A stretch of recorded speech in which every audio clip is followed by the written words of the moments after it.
আমি এখন আছি লেনিনগ্রাড স্কাই রেলওয়ে স্টেশনের সামনে, আর এটা হচ্ছে লেনিনগ্রাড স্কাই রেলওয়ে স্টেশনের বিল্ডিংটা দেখো কত সুন্দর, রাত্রিবেলা ভিউটা লাগছে। আর এই যে এম লেখা, এম মানে হলো এটা মেট্রো।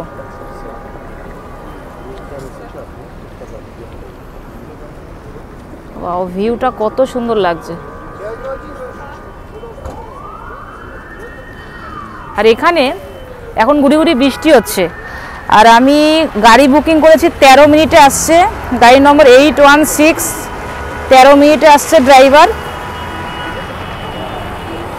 1006 টাকা ভাড়া। এবার 1006 টাকা যে দেবো, আমার কাছে 1000 টাকা নোট আছে, 6 টাকা তো আর খুচরো নেই। এবার যেই 6 টাকা দেবো, মানে 6 টাকা দিতে পারবো না, আমাকে দিতে হয় 50 টাকার নোট। এবার যেই 50 টাকার নোট দেবো আর রিটার্ন করবে না, এটাই হচ্ছে। খুচরোর খুব সমস্যা। খুচরো কোথায় পাবো? 6 টাকা, 12 টাকা, 70 টাকা, 72 টাকা, 84 টাকা, এরকম খুচরো কোথায় পাবো? এখানে দাঁড়ায় পিলার নাম্বার B2 সামনে আসবে। এটা B4, আগে B3, তারপরে B2। ওরে বাবা, বৃষ্টিও পড়ছে, গুড়ি গুড়ি শুরু হয়ে গেল বৃষ্টি।